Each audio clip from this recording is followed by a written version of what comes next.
Hey Caleb, so why do you think young millionaires lose it all? So a lot of younger people, like when they get millions of dollars, first off, they're not trained and they're not taught about investing.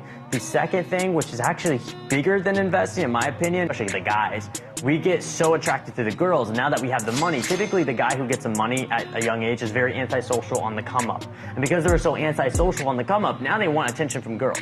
And so now that they have money, they obviously spend more money or they spend less time on their business. They're more out there with the girls. And so over time, the dopamine effects they used to get from business now is from the girls. And so they have less inclined reason to work on the business. And so your business starts to die while the girls like becomes more of a priority in your life, and it slows you down. We'll look at our competitors and we'll sometimes see, let's say one of our competitors is following a bunch of girls out of nowhere. I already know, especially when the guy starts wearing some new outfit, he starts getting new hair done, that kind of thing. I immediately know what's happening with the guy because I always see it time and time. I've been in this business for a long time where people get a lot of success, especially young people, and then it'll go down because now that they have success, they think they should almost slow down on the work and start hanging out with girls and all this other stuff. It just ends you.